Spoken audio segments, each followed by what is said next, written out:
Welcome back, everybody. I am Brian Lee Durfee, author of The Forgetting Moon and The Blackest Heart, both epic fantasies published by Simon & Schuster's Saga Press.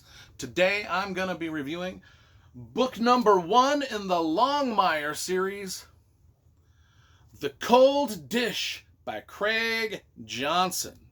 Maybe some of you have been watching the Longmire TV show. Maybe some of you haven't. Maybe some of you knew that it was based off of a series of Western mysteries. Maybe some of you didn't. But you gotta know now. This thing came out in 2005, and so far there are, 1, 2, 3, 4, 5, 6, 7, 8, 9, 10, 11, 12, 13, 14, maybe 16 or 17 books in the series.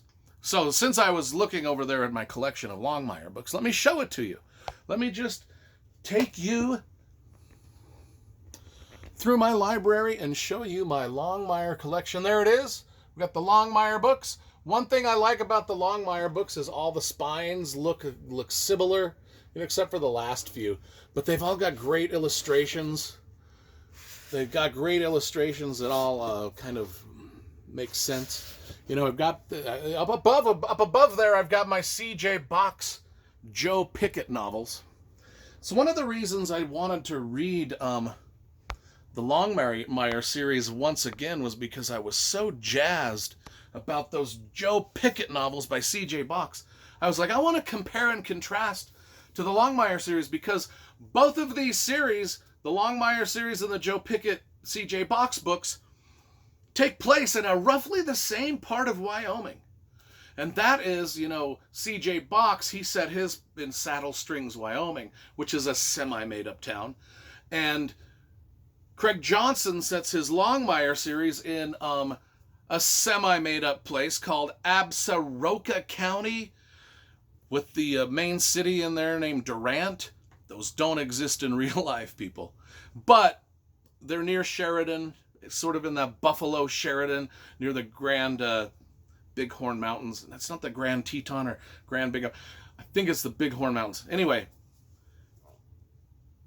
those C.J. Box books, they were blowing me away with how awesome they were. And I've been reading the Longmire series ever since it first started, even before the TV show was a TV show.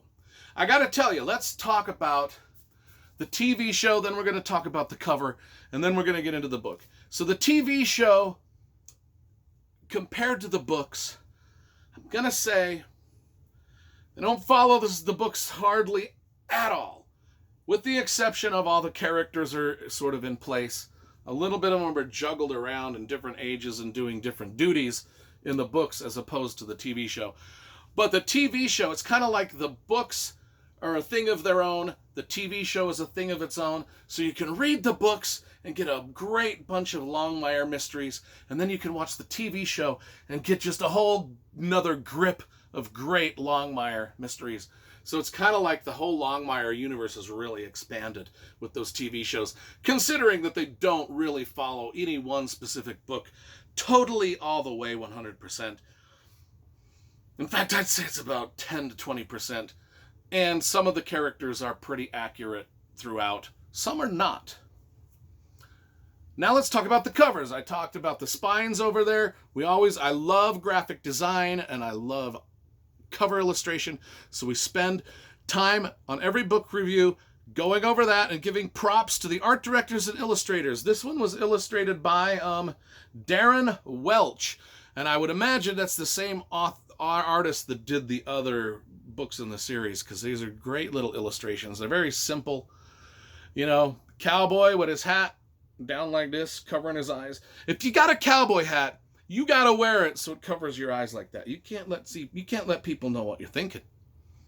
If you're gonna have a rifle, it's gotta be slung up over your shoulders like that. And if you're gonna wear mittens, wear the fucking mittens like you mean it. Great cover, love it. What is this one about? This one is about Cody Pritchard. He dies. He's guilty of, in his past, he was one of 4 boys that raped a Native American girl, and now that he's grown up older, he's found killed. He's dead. And now Longmire and the crew have to solve the mystery.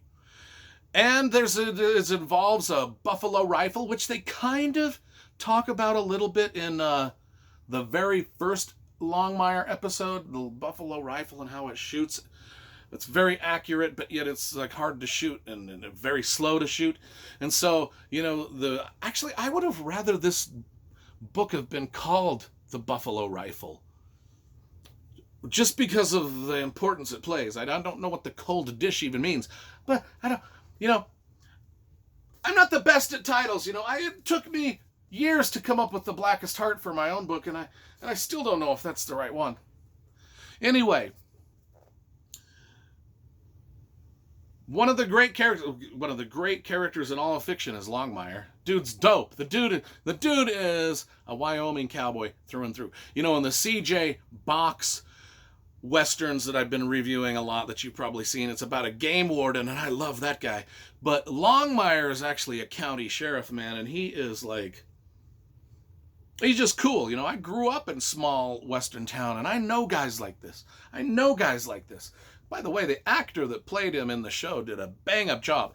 Not only that, but Katie Sackhoff, who I've met and hung out with before at several conventions, plays his deputy, Victoria Moretti from Philadelphia. She was a Philadelphia cop, and then she came out to Wyoming to be a deputy in Asparoka County. And so she's old Longmire's sidekick.